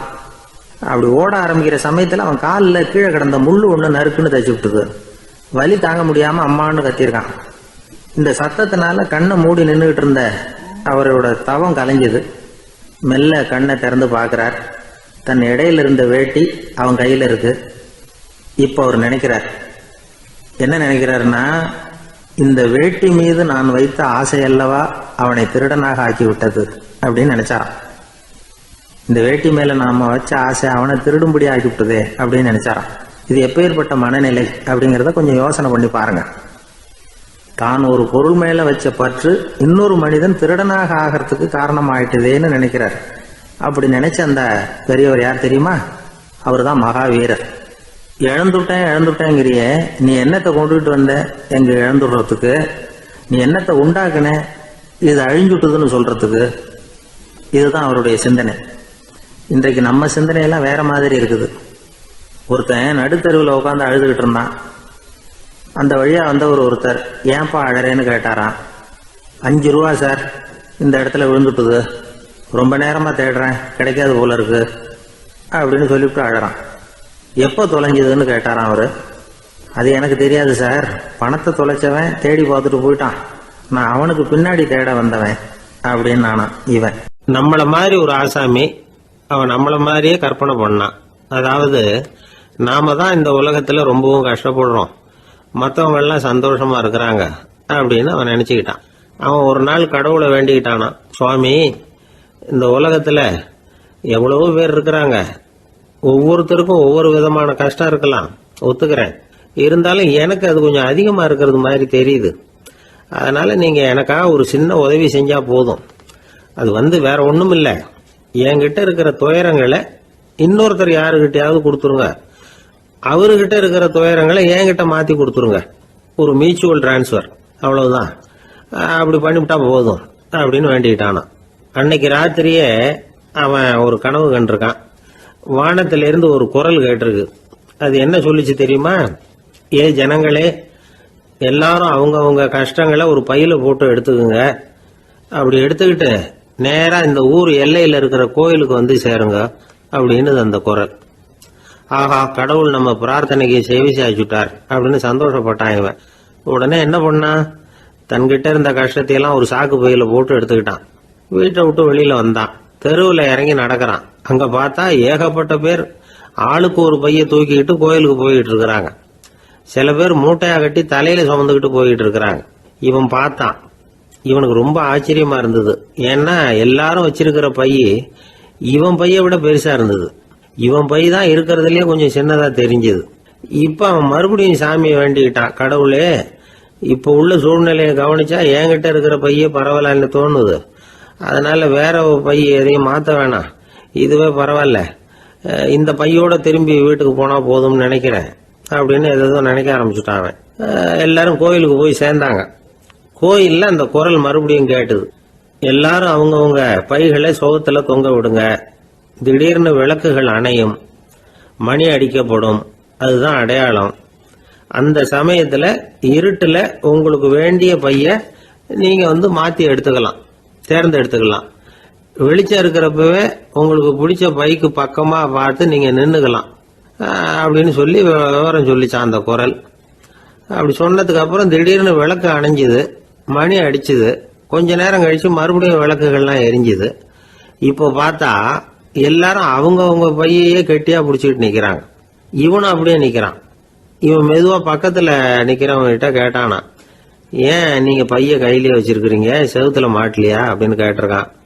இல்லப்பா, நீ ஏன் கையிலேயே வச்சிருக்கிறியோ அதே காரணத்துக்காக தான் நாங்களும் வச்சிருக்கிறோம். நம்ம கவலைகளை பத்தி நமக்கு ஓரளவுக்காவது தெரியும். ஆனா மற்றவங்க கவலைகள் நமக்கு பரிச்சயம் இல்லாதவை, பழக்கம் இல்லாதது. அதனால நமக்கு தெரிஞ்ச கவலைகளை சமாளிக்கிறது சுலபம். தெரியாததை சமாளிக்கணும்னா மறுபடியும் ஆரம்பத்தில இருந்து ஆரம்பிக்கணும். அதனால பழைய நண்பர்களோட வாழறது தான் மேல் அப்படின்னு நானான். அதுக்கப்புறம் அவன் தன்னோட பைய போதும்னு வீட்டுக்கு திரும்பி வந்துட்டானான். இது ஒரு பெரியவர் சொல்லி இருக்கிற கதை. அதனால நம்ம கிட்ட இருக்கிற கஷ்டங்கள் தான் பெருசு, அதை இன்னொருத்தங்கிட்ட கொடுத்துட்டு மாத்திக்கலாம் அப்படின்னு நினைக்கிறது தப்பு. இதே மாதிரி இன்னொரு சம்பவம். ஒரு ஊர்ல ஒரு நாள் ராத்திரி ஆகாயத்திலிருந்து கடவுள் குரல் கேக்குது. இந்த ஊர்ல இருக்கிற ஜனங்கள்லாம் கொஞ்சம் கவனிங்க, உங்களுக்கு ஒரு செய்தி. அதாவது இங்க இருக்கிற ஜனங்கள்லயே கொஞ்சம் கூட கவலையே இல்லாத ஆள் யாருன்னு எனக்கு தெரியணும். அதனால எல்லாரும் அவங்க கவலைகளை ஒரு பையில போட்டு எடுத்துக்கிட்டு கோயிலுக்கு வாங்க அப்படின்னாரு கடவுள். உடனே வரிசையா எல்லாரும் வர ஆரம்பிச்சாங்க. எல்லார் கையிலயும் பை இருந்தது, சின்னதும் பெருசுமா. கவலையே இல்லாத ஆள் யாருன்னு தேடினார் கடவுள். ஒரே ஒரு ஆள் மட்டும் கையில எதுவும் இல்லாம வெறும் கையை வீசிக்கிட்டு ரொம்ப ஜாலியா நடந்து வந்துகிட்டு இருந்தான். கடவுள் அவங்ககிட்ட போனார். ஏப்பா, உனக்கு கவலையே இல்லையா அப்படின்னு கேட்டார். எனக்கும் சில கவலைகள்லாம் உண்டு அப்படின்னு அவன். எங்க அதெல்லாம்னு கேட்டிருக்காரு கடவுள். பின்னாடி லாரியில வந்துகிட்டு இருக்கு அப்படின்னு அவன். ஒரு காட்டுல ஒரு நரி இருந்தது. ஒரு நாள் காலை நேரம் அது தன்னுடைய இருப்பிடத்திலிருந்து வெளியில வந்தது. கொஞ்ச தூரம் நடந்து வந்தது. அப்பதான் அது தன்னோட நிழலை கவனிச்சு பார்த்தது. பார்த்தா அது ரொம்ப நீளமா பெருசா இருக்குது. காலை நேரத்துல நிழல் அப்படித்தானே இருக்கும். ஆனா அந்த நரிக்கு அந்த விஷயம் தெரியல. தன்னுடைய நீண்ட பெரிய நிழலை பார்த்து ஆச்சரியப்பட்டது. ஆஹா, நாம இவ்வளவு பெருசாவா இருக்கிறோம் அப்படின்னா என்னுடைய காலை சாப்பாட்டுக்கு ஒரு யானை இல்லைன்னா ஒரு ஒட்டகம் கிடைச்சாதான் சரியா இருக்கும் போல இருக்கு அப்படின்னு முடிவு பண்ணிட்டுது. உடனே ஒரு யானை அல்லது ஒட்டகத்தை தேடி அலைஞ்சது, எங்க கிடைக்கும்னு. கிடைக்கவே இல்லை. மத்தியானம் 12 மணி ஆயிட்டுது. பசியோட அலையுது. இப்ப தன்னோட நிழலை பார்த்தது. அது மத்தியான நிழல் எப்படி இருக்கும், அது ரொம்பவும் குறுகி போய் தெரிஞ்சது. உடனே அந்த நரி என்ன நினைச்சுக்கிட்டு தான் தெரியுமா, காலை ஆகாரம் சாப்பிடாததுனால நம்ம உடம்பு இப்படி அழிச்சு போட்டுதே அப்படின்னு நினச்சிக்கிட்டு தான். கொஞ்ச நேரம் கழித்து மறுபடியும் தன்னுடைய நிழலை பார்க்குது. அது இன்னமும் குறுகி போய் காலடியிலே வந்துட்டுது. அதுக்கு பயமாக போயிடுது. ஐயையோ, இன்னும் கொஞ்ச நேரத்தில் நாம் இறந்துருவோம் போல இருக்க, இப்போ என்ன செய்யறது? இந்த சமயத்தில் ஒரு எறும்பு கிடைச்சா கூட போதும், அதை நம்ம காலை ஆகாரமாக நினச்சி சாப்பிட்டுள்ளாமே அப்படின்னு நினச்சிதான். நம்முடைய நிழல் கூட நம்மளை மாதிரியே தான் அடிக்கடி மாறிக்கிட்டே தான் இருக்குது. அது எப்பவும் ஒரே மாதிரி இருக்கிறது இல்லை. மனிதனுக்கு ஏற்படுகிற தன்முனைப்பு இருக்கு பாருங்க, ஈகோ, அது கூட ஒரு நிழல் மாதிரி தானா. அப்படி நினைக்க ஆரம்பிச்சுட்டா அதனால ஏதும் பிரச்சனை வராதான். தன்முனைப்பை நிழல் போலவே ஏற்றுக்கொள்ளுங்கள் அப்படிங்கிறது பெரியவங்க கருத்து. ஒரு காரியத்தை வெற்றிகரமா நல்ல விதமா செஞ்சு முடிக்கிறோம்னு வச்சுக்கோங்க, அந்த சமயத்துல ஒரு வித நுட்பமான தற்பெருமை நமக்குள்ள உண்டாகுது. இது இயற்கையானது, அதனால இது மேல பற்று வைக்கக்கூடாது. அப்படி வைக்க ஆரம்பிச்சுட்டா அந்த தற்பெருமை ஒரு நிரந்தர விருந்தாளியா நம்ம கிட்ட தங்கிக்கும். நம்ம நிழல் எப்படின்னு பாருங்க, நாம நடக்கும் பொழுது நம்ம பின்னாடியே வரும். தன்முனைப்பையும் அப்படியே நினைச்சுக்குங்க. நிழல் யாருக்கும் எந்த பிரச்சனையையும் உண்டாக்குறது இல்லை. ஆனா அந்த நிழலை கண்டே நாம பயப்பட ஆரம்பிச்சுட்டா நாம எதுலையும் வெற்றி காண முடியாது. நிழலோட சண்டை போடக்கூடாது. அது மாதிரி தன்முனைப்போடவும் நாம சண்டை போட வேண்டியதில்லை. இல்லாத ஒன்றோடு சண்டை போடுறது எப்படின்னா, அது இருட்டோட சண்டை போடுறது மாதிரி. நாம நிழல் கிடையாது, நம்ம கிட்ட இருக்கிற தன்முனைப்பு ஒரு நிழல். நம்ம நிழலையும் நமக்கு சமமா பார்க்குறோம் பாருங்க, அங்கதான் சிக்கலே ஆரம்பம். இப்போ நாம நடந்து போய்கிட்டு இருக்கிறோம், நம்ம நிழல் தரையில விழுது. யாரோ ஒருத்தர் நம்ம நிழல் மேல காலை வச்சு நடந்து போறார். உடனே அவர்கிட்ட சண்டைக்கா போறோம், ஏண்டா என் நிழலை மிதிச்ச அப்படின்னு. நமக்கு தெரியும் அது நிழல் தாங்கிறது. அவர் உங்க மேல நடக்கல, உங்களுடைய நிழல் மேலதான் நடக்கிறார். அது மாதிரி உங்க தன்முனைப்பின் மேல யாராவது நடந்தா உங்களை அவமானப்படுத்துறதா நினைக்கிறீங்க. காரணம், நாமளும் நம்ம தன்முனைப்பும் ஒண்ணுங்கிற நினைப்பு தான் காரணம், மற்றபடி வேற ஒன்றும் கிடையாது. நம்ம நிழல் மேல நடக்கிறவர் நம்மளை காயப்படுத்துறது இல்லை. தன்முனைப்பை வேண்டாத ஒன்னாவும் பார்க்க வேண்டியதில்லை. அது இயற்கை. நிழலை உங்க முன்னாடி வைக்க வேணாம், அது உங்க பின்னாடியே இருக்கட்டும். நிழலின் நிழலாகி விடாதீர்கள், நீங்கள் நீங்களாகவே இருங்கள். இதுதான் சான்றோர் சிந்தனை. ஒரு பேருந்துல ஒரே நெரிசல். ஒருத்தர் பக்கத்துல நின்றுகிட்டு இருந்தவர்கிட்ட ரொம்ப பணிவா விசாரிச்சார், ஏன் சார் நீங்க ஏதாவது பெரிய உத்தியோகத்தில் இருக்கிறீங்களா அப்படின்னார். அப்படிலாம் ஒன்றும் இல்லைங்கன்னார் அவரு. அப்படின்னா வேற ஏதாவது அரசியல்ல பெரிய பதவியில் இருக்கிறீங்களா அப்படின்னு கேட்டார். அதுவும் இல்லைங்கன்னார். சரி, பணமாவது அதிகமாக வச்சிருக்கீங்களா அப்படின்னு கேட்டார். அப்படிலாம் ஒன்றும் கிடையாது சார்னார் அவரு. அப்புறம் எதுக்குடா என் காலை மிதிச்சுக்கிட்டு இருக்கிற, எடுறா காலை அப்படின்னாராம் இவர். ஒரு ஆள் இருந்தார். அவர் தன்னை ஒரு குருன்னு சொல்லிக்கிட்டார். மௌன குரு, வாயே திறக்கிறதில்ல. அவருக்கு 2 சீடர்கள் உண்டு. இவங்க தான் வர்றவங்க கிட்ட பேசுவாங்க, விளக்கம் கொடுப்பாங்க. ஒரு நாள் இந்த சீடர்கள் 2 பேரும் எங்கேயோ வெளியில் போயிட்டாங்க. அந்த நேரம் பார்த்து ஒருத்தர் அங்கே வந்தார். குரு கிட்ட போனார். குருவே, புத்தர்னா என்னன்னு கேட்டார். குருவுக்கு ஒன்றும் புரியல. அவர் உண்மையான குருவாக இருந்தாவில் புரியும். அவர் திருன்னு முழிக்க ஆரம்பிச்சிட்டார். இந்த நேரம் பார்த்து இந்த சீடர்கள் எங்கேயோ போயிட்டாங்களே, என்ன பண்ணுறது, உதவிக்கு யாராவது கிடைக்க மாட்டாங்களா அப்படின்னு அப்படியே சுற்றி பார்க்குறார். அங்கங்கே பார்க்குறார். வந்தவர் இதை கவனித்தார். ஏதோ புரிஞ்சுக்கிட்ட ஒரு மாதிரி அடுத்த கேள்வி கேட்டார். தர்மம்னா என்ன சுவாமின்னார். குருவுக்கு ரொம்ப சங்கடமாக போச்சு. நம்ம நிலைமை இப்படி ஆகிட்டுதே, இக்கட்டில் மாட்டிக்கிட்டோமே அப்படின்னு நினச்சபடியே விட்டத்தை பார்த்தார். அப்புறம் குனிஞ்சு தரையை பார்த்தார். அப்படியே உட்காந்துக்கிட்டார். வந்தவர் உடனே அடுத்த கேள்விக்கு போயிட்டார். தியானம்னா என்ன சுவாமின்னார். பாவம் என்ன பண்ணுவார் அந்த குரு, பேசாமல் கண்ணை கெட்டியாக மூடிக்கிட்டார். இது ஏதடா வம்பா போச்சுன்னு. இவர் இப்படி பண்ணால் கூட வந்தவர் சளைக்கல. இன்னொரு கேள்வியும் கேட்டார். ஆசீர்வாதம்னா என்ன அப்படின்னார். இவர் பார்த்தார், இப்படியே போனால் இவர் கேள்வி கேட்குறத நிறுத்த மாட்டார் அப்படின்னு நினச்சிக்கிட்டு எனக்கு ஒன்றுமே தெரியாதுங்கிற பாவனையில் 2 கையையும் விரித்து காட்டினார். வந்தவர் முகத்தில் மகிழ்ச்சி, மன நிறைவு. ஏதோ எல்லாம் புரிஞ்சுக்கிட்ட ஒரு மாதிரி அங்கேருந்து புறப்பட்டு போனார். வழியில் அந்த குருவோட சீடர்கள் 2 பேரையும் சந்திச்சார். உங்கள் குருவை தான் பார்த்துட்டு வரேன்னார் இவர். என்ன நடந்ததுன்னு கேட்டாங்க. இவர் வரமா சொல்கிறார், உங்கள் குரு எவ்வளவு பெரிய ஞானி தெரியுமா? புத்தர்னா என்னன்னு கேட்டேன். அதுக்கு அவர் அப்படியும் இப்படியும் பார்த்தார். அதுக்கு என்ன அர்த்தம் தெரியுமா? மக்கள் புத்தரை அங்கேயும் இங்கேயும் தேடுறாங்க. உண்மையில் அவர் அங்கேயும் இங்கேயும் தேடி கண்டுபிடிக்க முடியாது. அப்படிங்கிறத அவர் செய்கை மூலம் உணர்த்தினார். அதுக்கப்புறம் தர்மம்னா என்னன்னு கேட்டேன். அவர் மேலேயும் கீழையும் பார்த்து தர்மம் சமமானது, அதில் உயர்வு தாழ்வு இல்லைங்கிறத உணர்த்தினார். அதுக்கப்புறம் தியானம்னா என்னன்னு கேட்டேன். கண்ணை மூடிக்கிட்டார். கண்ணை மூடி காணுகிற அற்புதம் அது அப்படிங்கிறத புரிஞ்சுக்கிட்டேன். கடைசியாக ஆசீர்வதிக்கப்படுறது பற்றி கேட்டேன்.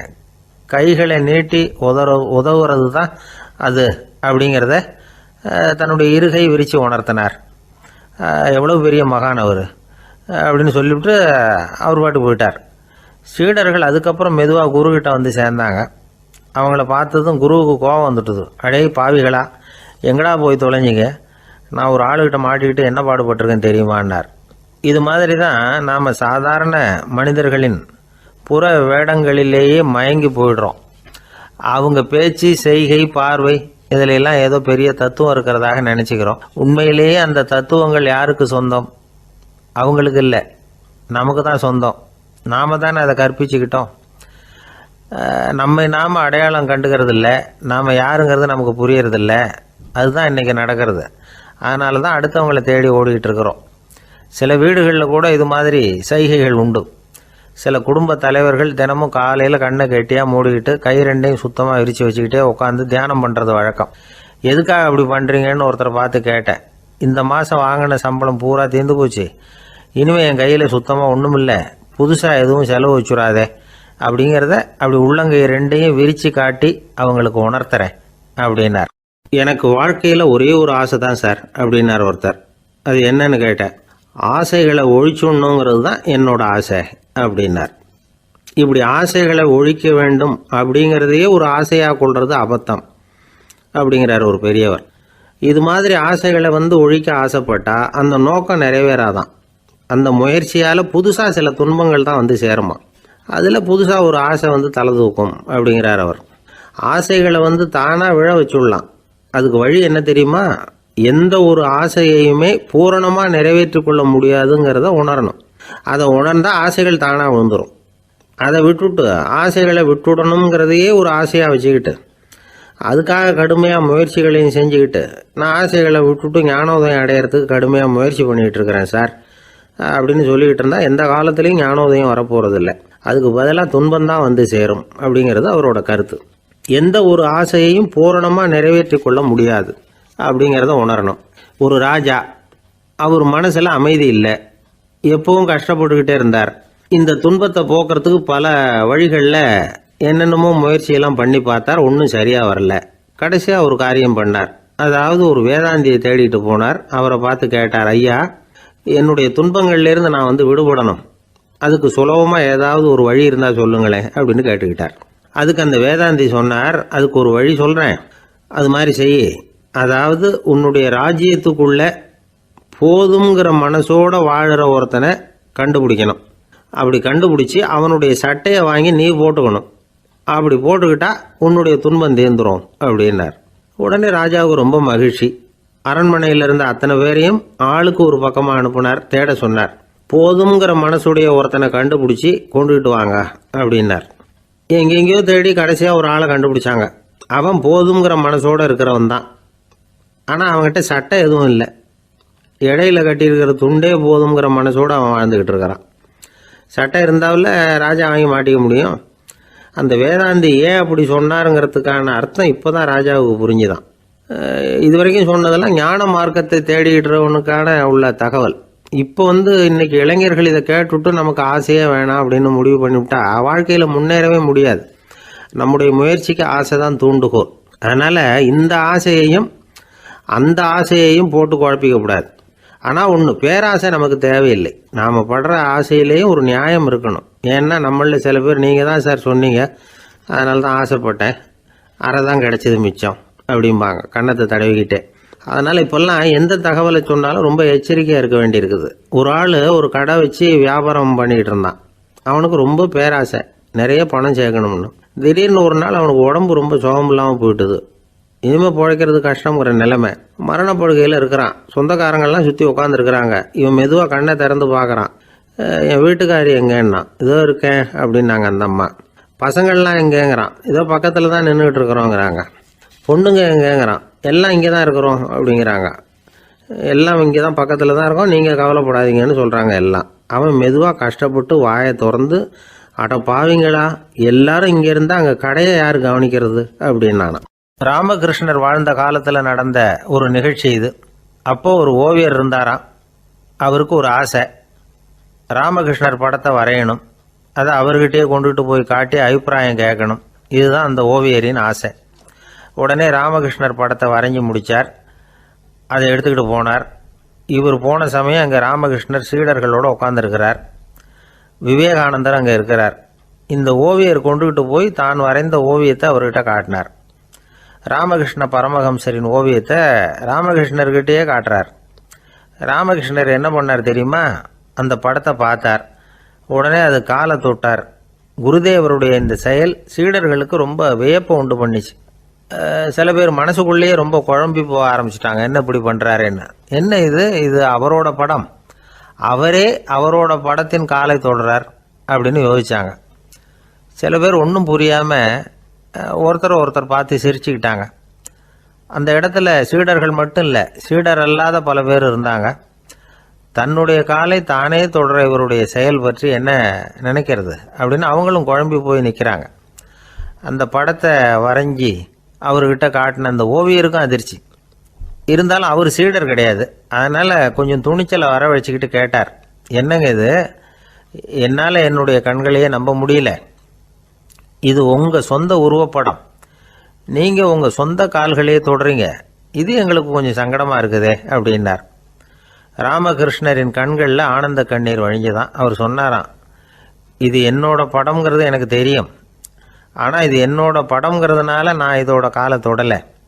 நீ என்னுடைய சமாதி நிலையை இந்த படத்தில் படம் பிடிச்சி காட்டியிருக்கிற, அதனால் அதோட காலை தொடறேன். சமாதி நிலையில் யார் இருந்தாலும், அது என்னுடைய படமாக இருந்தாலும் சரி அல்லது வேறு யாருடைய படமாக இருந்தாலும் சரி, படம் யாருதுங்கிறது முக்கியம் இல்லை. இதில் எது முக்கியம்னா அது தன்னை உணர்ந்த ஒரு உணர்நிலையின் படம். அப்படி இருக்கிறப்போ அதோட காலை நான் தொடணும்.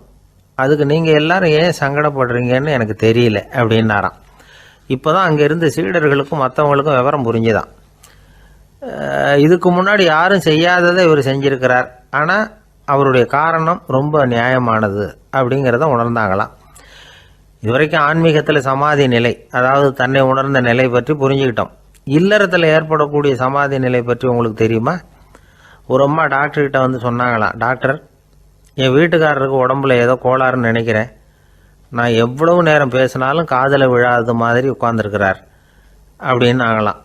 அதுக்கு அந்த டாக்டர் சொன்னாராம், அம்மா, அது உடம்பு கோளாறு இல்லை, அது ஒரு பெரிய திறமை அப்படின்னாராம். ஒரு ரயில் வேகமாக போயிட்டு இருக்கு. அது ஒரு ரயில்வே ஸ்டேஷனில் கொஞ்ச நேரம் நின்றுது. அப்போ அதில் ஒரு ஆள் ஏறினார். தலையில் ஒரு மூட்டையை வச்சுருந்தார். மூட்டையை தலையில் சுமந்துக்கிட்டே உள்ளே வந்தார். மூட்டையை தலையில் சுமந்துக்கிட்டே ஒரு இடத்துல உட்காந்தார். ரயில் மறுபடியும் புறப்பட்டது. இவர் தன் தலையில் இருந்த மூட்டையை கீழே இறக்கி வைக்கணும்ல, வைக்கல, சுமந்துக்கிட்டே வர்றார். எதிரில் உட்காந்துருந்தவர் கேட்டார், ஏங்க ஏன் இப்படியே உட்காந்துருக்குறீங்க தலையில் மூட்டையை வச்சுக்கிட்டு, மூட்டையை கீழே இறக்கி வைக்கலாமே அப்படின்னார். வேணாங்க, பாவம், தலையில் இருக்கிற மூட்டையை இறக்கி ரயிலில் வச்சா ரயிலுக்கு பாரம் அதிகமாக இருக்கும் அப்படின்னார் அவர். இப்படி ஒரு ஆளை பார்த்தா நமக்கு சிரிப்பு தான் வரும். ஏன்னா ரயிலுங்கிறது அந்த மூட்டையையும் சேர்த்து சுமந்துக்கிட்டு தான் போகுது. அவன் அந்த மூட்டையை தலையில் வச்சுருந்தாலும் ஒன்று தான், தரையில் வச்சுருந்தாலும் ஒன்று தான். அதனால் ரயிலுக்கு எந்த மாற்றமும் ஏற்பட போகிறதில்ல. அதே மாதிரி தான் நம்ம மனமும். இதுவும் ஒரு தேவையில்லாத சுமை, அனாவசியமாக சுமந்துக்கிட்டு இருக்கிறோம். இதை கீழே இறக்கி வச்சுட்டா வாழ்க்கை பிரயாணம் சுகமாக இருக்கும். ரயில் பிரயாணம் பண்ணுற அந்த ஆள் மூட்டையை சுமக்கிறான், வாழ்க்கை பிரயாணம் பண்ணுற நாம மனசை சுமக்கிறோம். இது ரெண்டுக்கும் எந்த வித்தியாசமும் இல்லை. மனசை கீழே இறக்கி வச்சுட்டா பாரம் இல்லாமல் வாழலாம், பறவைகள் மாதிரி பறக்கலாம், குழந்தைகள் மாதிரி கள்ளங்கபடம் இல்லாமல் வாழலாம். இந்த வெளி உலகத்தில் நாம் நிலை பெற்று இருக்கணும், வேரூன்றி இருக்கணும்.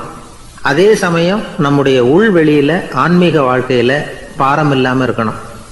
அப்போ பறக்கணும், நதியை போல் ஓடணும், மிதக்கணும், பயணம் சுகமாக இருக்கும், களைப்பு தெரியாது, கவலை தெரியாது. ஒரு சீடன் போதி தர்மரை நாடி வந்தான். குருவே, நீங்கள் என்ன வெறுமையாக இருக்க சொன்னீங்க, நான் இப்போ மறுபடியும் வெறுமையானவன் ஆகிட்டேன், அதனால் இப்போ என்ன செய்ய சொல்கிறீங்க என்ன அப்படின்னு சொல்லி வந்து நின்னான்.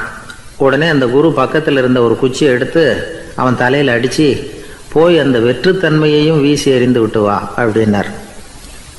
நான் இப்போ காலியாக இருக்கிறேன்னு ஒருத்தன் சொல்கிறான்னு வச்சுக்கோங்க, அது உண்மை இல்லை. ஏன்னா இன்னமும் அதில் நான்கிற எண்ணம் இருக்குது. எந்த சிந்தனையும் இல்லாமல் இருக்கிறது கடினம்தான்.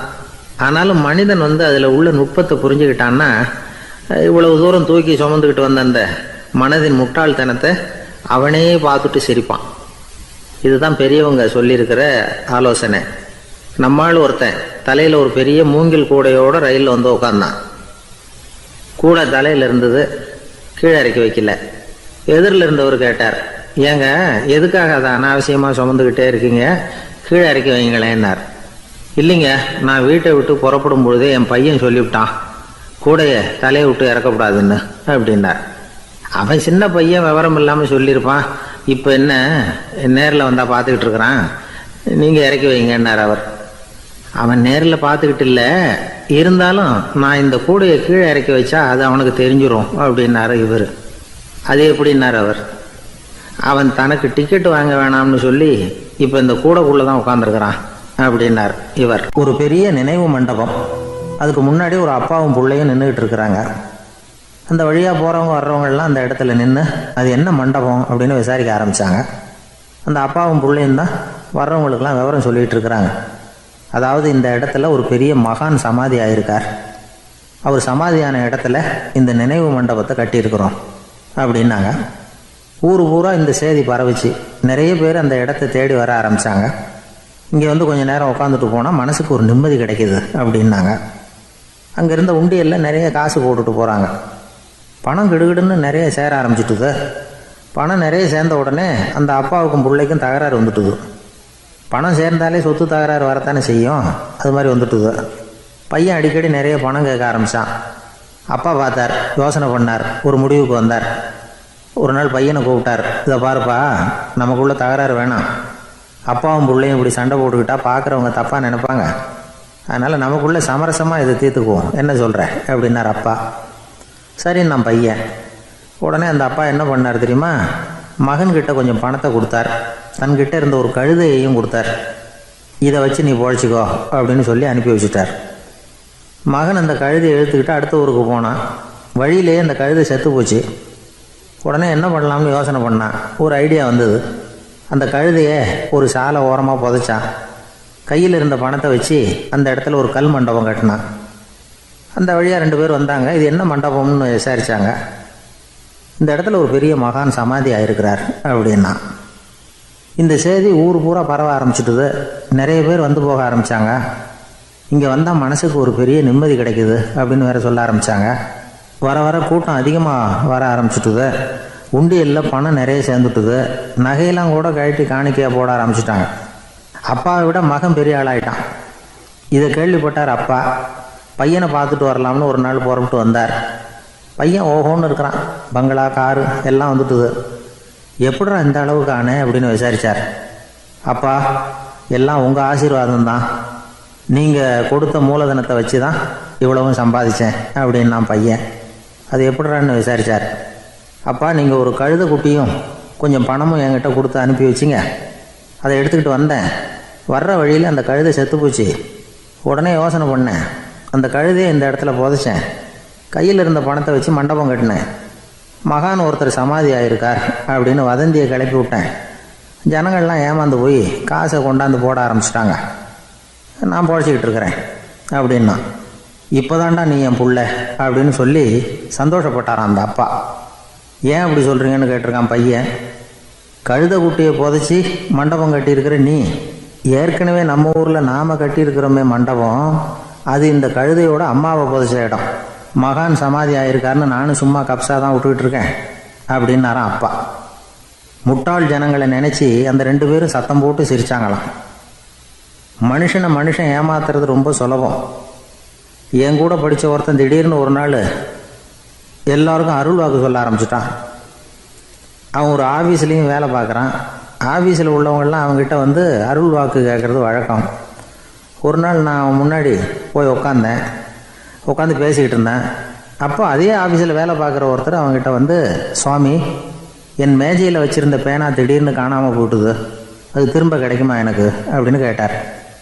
இவன் கண்ணை உருட்டி பார்த்துட்டு, அது உனக்கு கிடைக்காது, புதுசாக வேற ஒன்று வாங்கிக்கப்போ அப்படின்னா. சரின்னு அவர் போயிட்டார்.